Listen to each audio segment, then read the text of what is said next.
Hello everyone and welcome to the first game we'll be covering from the FIDE Candidates Tournament 2024. If you haven't seen my previous video, do check it out. It is a bit of a longer one, but I have explained everything there is to know about the Candidates Tournament. We went through all of the regulations and, do check it out. So I'm not going to repeat it in this one.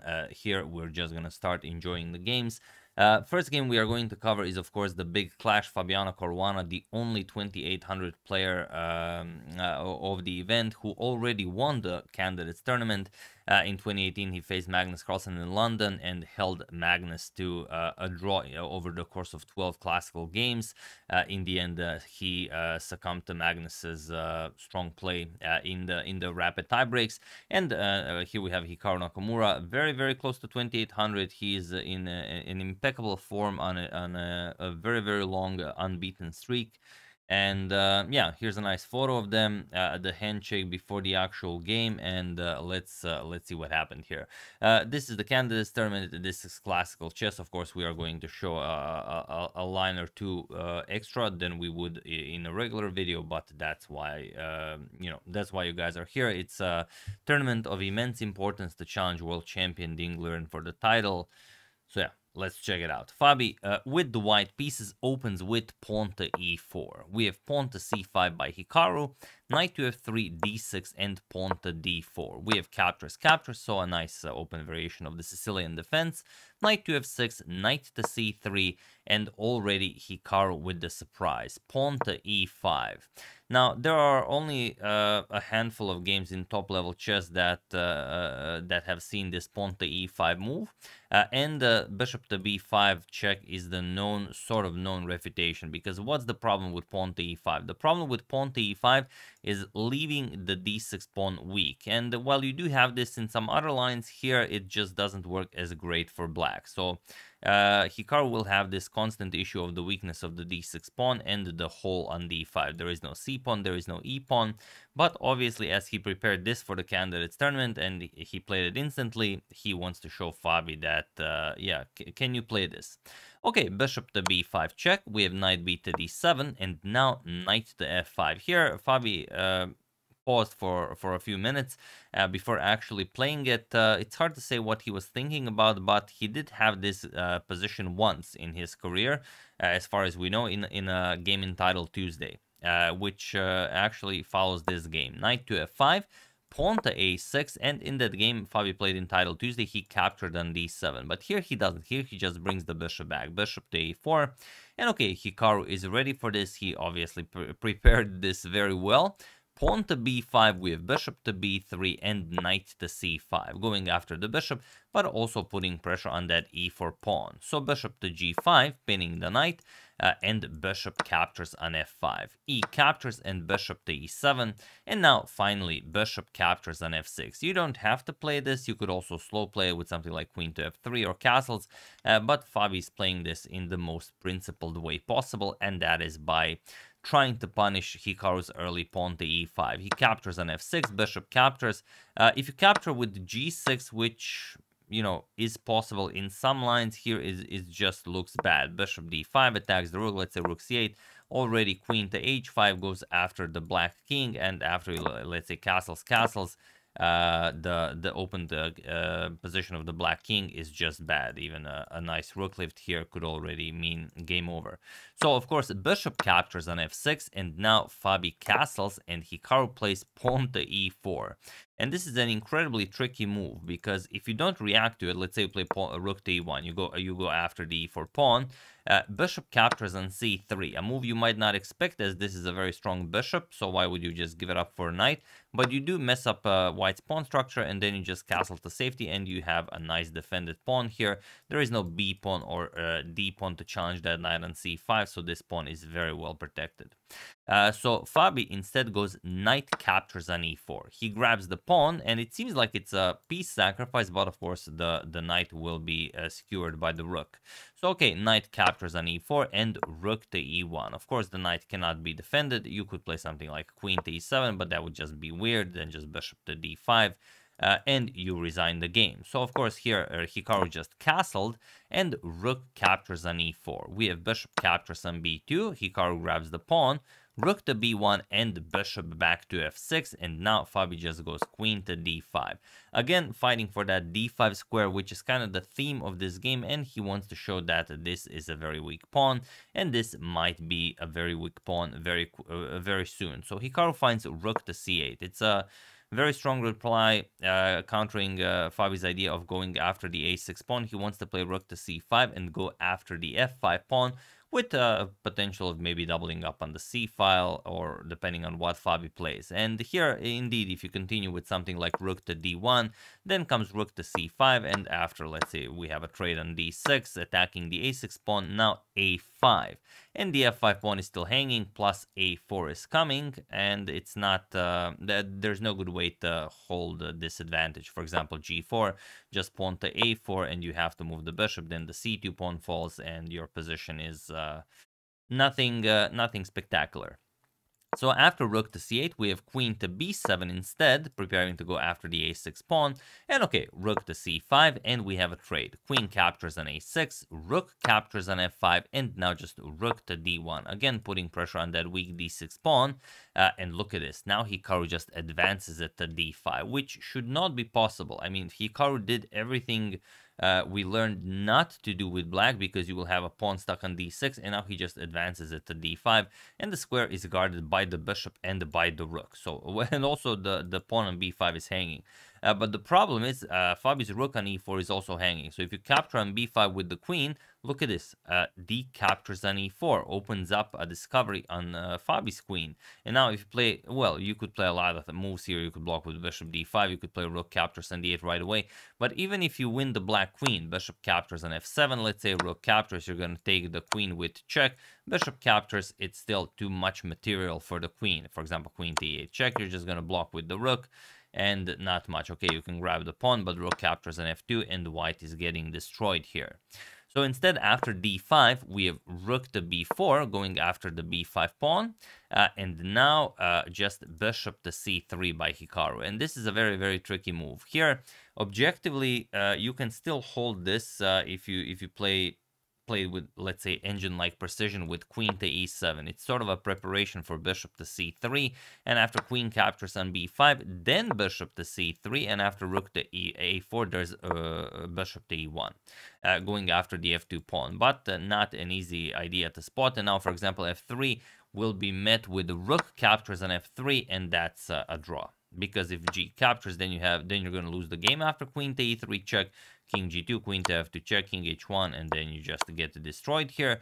Or, okay, a couple of more moves. Let's say king to g1, bishop to f2 check. For those of you who do not believe me, bishop to e3 check, king to e1, and queen to f2 will be checkmate.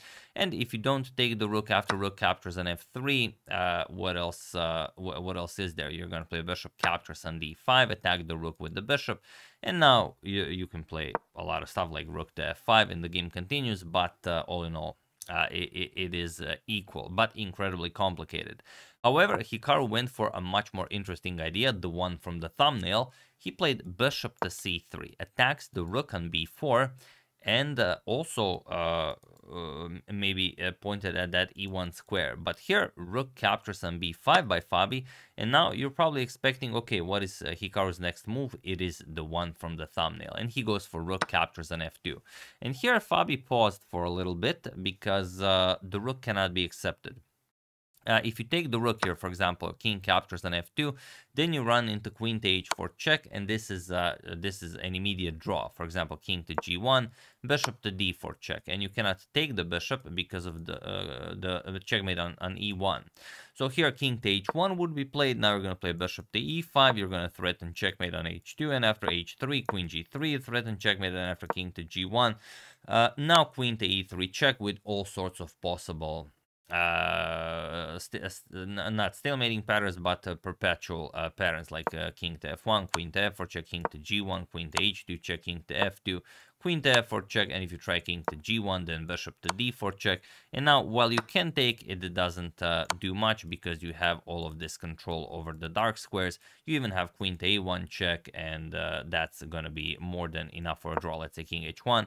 You can even get the rook into the game, and now after queen a5, stopping rook to e1, you will still find plenty of resources for a perpetual queen to e5 check, king to g1, queen to g3, now threatening rook to e1 check, and after king to f1, now queen to f4, king to g1, queen to g3, and so on and so on. So capturing the rook is not possible, but Fabi finds the correct idea. He plays rook b captures on d5, attacks the black queen, and now his position is just better. But Hikaru with an instant queen to h4. Hikaru wasn't even at the board. He was just walking around, checking out some of the other games that are still being played, and just plays queen h4. And asks Fabi, okay, what is your next move? Fabi plays queen to d3. It is, again, by far the best move. It puts pressure on the bishop, prepares to lift the rook to d7 to put more pressure on this f7 pawn, prepares to advance the pawn to, well, all the way. And if rook to f1 can be played, either to trade off one pair of rooks or maybe force this rook to move and then gain more control over that f7 pawn. Things are looking great for Fabi, and he could be well on his way to winning the first game of the FIDE Candidates Tournament. But rook to f6 by Hikaru, very, very resilient idea. The idea being that if the bishop is captured, of course, you get checkmated. Queen to f2 check, king h1, and now queen to f1 check will result in a nice queen sacrifice checkmate. So after this rook to f6 move, Fabi again plays the strongest move, pawn to g3, and now it's Hikaru to play. Fabi with 15 minutes on the clock. Hikaru has 35 minutes on the clock, and 14 more moves need to be made in order for time control to be reached and for additional time to be granted. So queen to b4, only move. Now the bishop has to be defended, and here Fabi has to figure out how to play this. He goes king to g2. The strongest move here is rook to f1, the move that we've discussed, because you either want to trade a pair of rooks or you want to gain control over this file. For example, rook to f1, and now even if some checks are thrown your way, queen to b6 check, king to g2, queen to c6, pinning the rook, queen to c4. Now you force a queen trade, and after captures, you have a very nice situation here. For example, rook to c6, bishop to b3, and again, you have control. You're already controlling f7. You're bringing the other rook to d7. The bishop is nicely positioned on this diagonal, and you are ready to play pawn to a4. So this would be very nice for white. Fabi went the other way. He went king to g2, and now we have bishop to b2. The problem is there aren't all that many great squares for this bishop, and if Hikaru could play g6, move the rook and bring the bishop back, then his position would be very much tenable. But after bishop to b2, it's a question whether Fabi can do something here or not. Again, great position for Fabi. He is up a pawn, and even though these are bishops of opposite colors, which are known to be a draw, there are still queens and both pairs of rooks on the board. And here you have an option. You could go again pawn to a4. You could go for rook to d7. Rook to d7 would be beautiful here. Just rook to d7. And you wait for black to make a move. For example, if Hikaru goes king to h8, you go rook to f1, or you go pawn to a4, just wait with it. And now, for example, g6, queen to c4. You offer a queen trade, and after black declines, of course, now you play rook to f1, where black will have to trade. Otherwise, you're just going to get destroyed here on the f7 square. And if rook captures, king captures, it's still incredibly unpleasant here, and white is most certainly pushing for the win here. But Fabi played rook to f5. The problem is he was already down to 9 minutes on the clock, and as I've said, I really enjoyed much more when you don't have increment starting from move 1. You only get increment after move 40 has been reached. Players get into time trouble. You know, the situation gets a lot more intense, and players are prone to make mistakes. So okay, rook to f5, definitely an imprecision, and Hikaru plays pawn to g6. Now he invites the capture. Rook captures, but other moves aren't really. You could maybe go for rook to b5, but at this point it doesn't really help you. Still, it's probably a better try than to just trade rooks. But again, Fabi was getting very low on time. So rook captures, bishop captures, queen to f3 attacks the bishop, but now just queen to e7. And this is the beautiful queen move that allows Hikaru to sort of instantly draw the game. The problem is if you play something like king g7 to defend the bishop, then you allow rook to d7, and then you're never getting rid of this pressure on the f7 pawn.